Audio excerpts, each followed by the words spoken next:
So I'm here with Mr. Freddie Dobbs. Can I jump on? Yeah, of course you can. Yeah. I'm going to talk to you about these afterwards. Tankers, you've gone straight back. The shots, you've gone to town. You've done a lot of work for this. And it was at this point on the trip I was introduced to Chris, Wren and Jordan.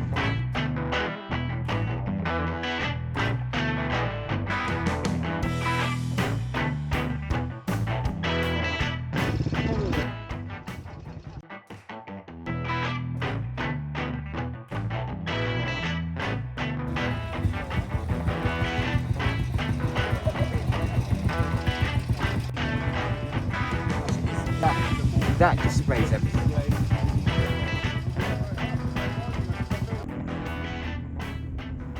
Hello everyone, welcome to part 2 of meeting Freddie, the Wurks, Wren and friends down in the Cotswolds for Joe's birthday.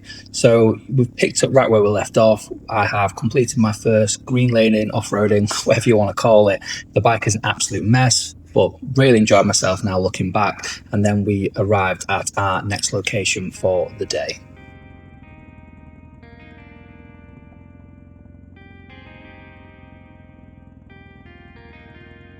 So this was a great place. The sun had come out. It was time to just bake that mud into our bikes, and with a quick toilet break, refreshment and a chat, it was really nice just to have a bit of a regroup and talk about the activities that happened in the morning and the things yet to come.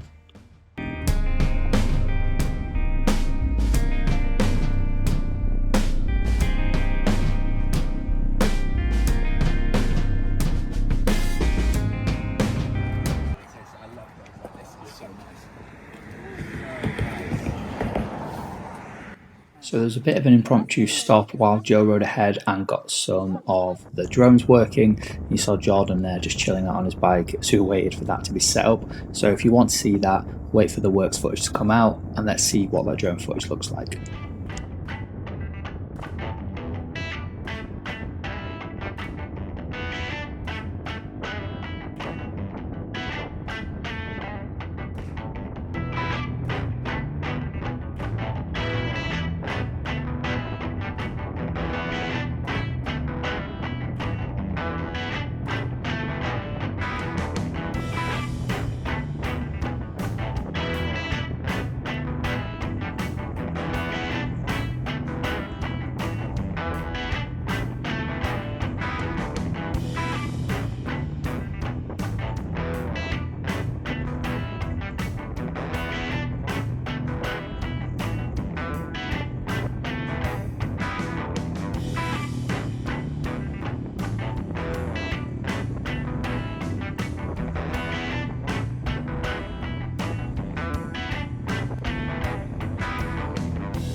So we made it to Diddley Squat Farm. We're going to take a group photo. I think we were going to try and go in the shop, but the queue's absolutely insane.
one if you want to.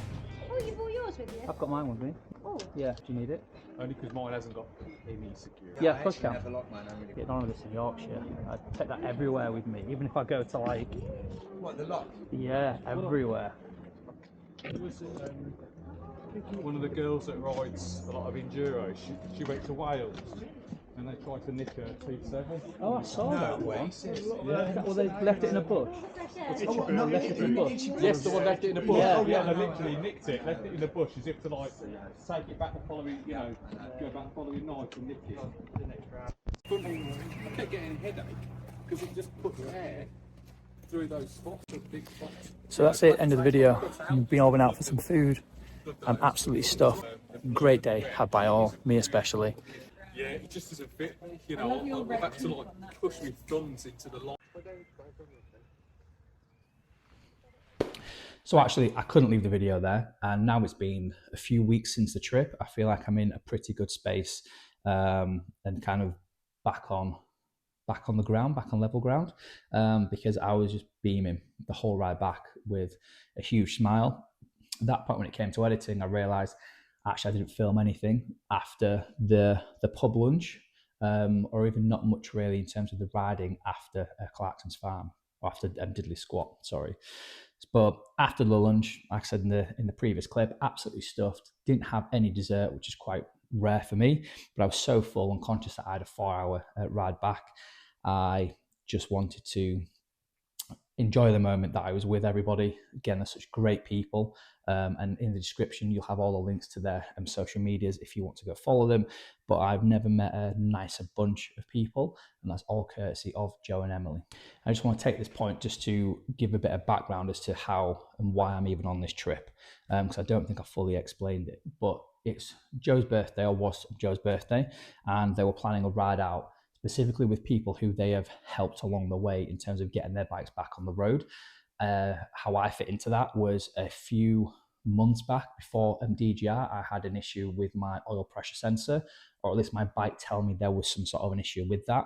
And I was panicking big time because it was so close leading up to DGR. Joe and Emily reached out and then did a virtual, workshop with me, talking me through how to actually take and remove my oil pressure switch, replace it with a new one, test everything out, even to the point of switching out the oil that I had in terms of brands and then the different weights. And since that, touch wood, there's been no issues with that light coming back on ever since. And on that, I just want to say again, as much as the group are absolutely brilliant, this would never be possible without Joe and Emily and the Wurks. And never have I met two just down to earth, genuine, nice people that would do anything for anybody. In terms of, there's a whole lot of stuff that can go on for hours and hours and hours. I rode with these gloves with some liners under, and I was absolutely freezing when I arrived at their house. Had a cup of tea to then warm up. I dropped a biscuit on the floor, so apologies for that one. I was nervous. Without hesitation, Joe said, I think I've got some gloves actually for you. So I will get these back to you, Joe. More on that a little bit later, but these were an absolute lifesaver. And yeah, cold hands for me weren't an issue once I had these on. What did happen was I was riding behind Joe and Emily, and they kept looking in their rearview mirrors, and I just thought, are they just checking to make sure that I'm here? The first stop that we did in part one, they said to me, we need to just have a look at your bike because your front light doesn't seem to be on, and when you're indicating, your hazards are coming on, and there's probably like a wiring issue there, so let's take a quick look. Anyway, it wasn't any of that. It was me going from riding with these nice little summer gloves on where it's quite nimble and my micro switches are close together, so obviously indicating isn't an issue. Putting on these winter gloves where they did the job, so I'm not complaining whatsoever. The thumb was pretty big and I was just pushing both buttons in, or appeared to be pushing both buttons in, unbeknownst to me, because my dash doesn't tell me if I'm going left or right. It just always tells me that I am indicating or hazards are on. But as I mentioned before, the bike has had no issues since Joe and Emily video FaceTime me. What I'd also like to say is, for people that I've only met online and they invited me into their home, the conversations that they had so open and honest, and I probably overshared an awful lot, so apologies to you both about that if I ever made you feel awkward. But again, it was quite surreal for me, or very surreal for me, to be one, seeing you live in person and seeing these people that are on my TV, that I watch week in, week out, take a lot of information in and feel like I know you personally, even though actually we've never really met. I think that's one thing that I almost had this out of body experience when I was there. It was almost like I was watching a YouTube video, but I was in it. And what I mean by that was walked into the pub, everyone was there having a good time, and obviously I film, Joe and Emily film, Freddie films, and it was seamless, like how they did it. I feel like for me it was a conscious effort to think about filming, which I think is why I missed quite a lot of it, because I was so caught up in the moment. But there was a few times, so there was a dog, in the pub, and I clocked the dog and I filmed a little bit of it, but Freddie was just like, he'd film it seamlessly and then be right back into a conversation. But it was never a case that he'd say something like, I'll stop you there, I need to film something. It was just, he'd have a conversation. If there was a natural pause or something, I could just see out of the corner of my eye, he was doing something. Again, Joe and Emily's approach is slightly different, and it's something which I think is probably my preferred style of doing it. I can see pros and cons of both. It's the editing piece for me and just telling that story. I'm waffling a little bit now, so I will wrap it up there. Just want to say thank you very much to the Wurks for everything which you've done. And final thing was, the plan was I would leave the Cotswolds, follow Joe and Emily back up to theirs, stop off to get warmed up again, and then travel home the 2-3 hours, whatever it was, back on the motorway. That didn't happen. What we decided to do instead was I'd fill up near theirs, ride over then to the Triumph factory, which I've never been but always wanted to go, which is quite local to them. We stopped, took a few pictures, and at that point then I said my goodbyes. Thank you very much. And then I then took the long slog home. But do you know what? For the 2 hours that I was on the road, didn't really feel like it. One, I was super warm wearing these gloves, which we'll come on to in just one more second. And two, I just was smiling, absolutely beaming ear to ear the whole way back. It was my first ever time on a motorway, which was quite daunting, I'm not going to lie. But I've driven a car for years and years, and actually once you're on it, I felt quite comfortable. I think that helped a lot more with the tyres and the other trips and stuff that I did. Was just my confidence was an absolute high.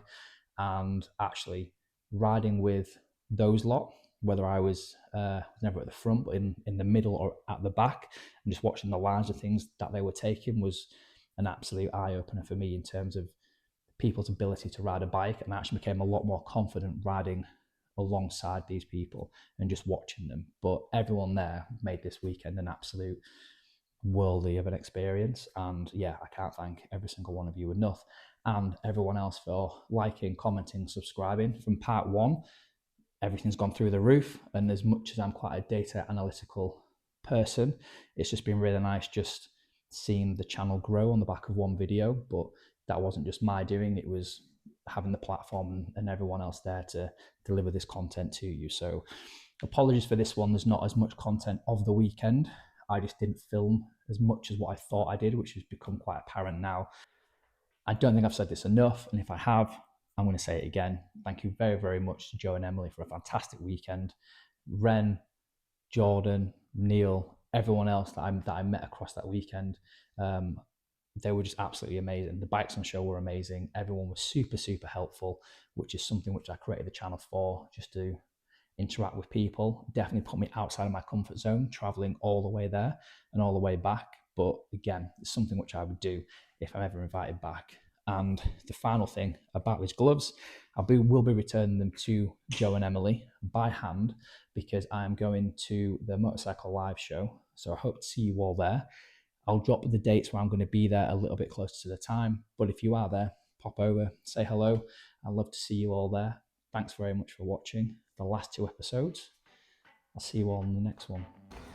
So for anyone wondering what the bike was like after the green lane off-roading, whatever you want to call it, this is the state of it. So it's in need of a good wash. So we're going to fill the bucket up, do that now, and sort all this stuff out. Camouflage. The camera's actually picking up how bad this is, and this side actually pretty clean. But yeah, all this needs to come off. It's just an absolute Mudfest. So it still needs a bit of a wipe down and a bit of protectant on it. Thanks for the tips, Neil. Headlight nice and shiny. Give her a quick wipe down. Lovely.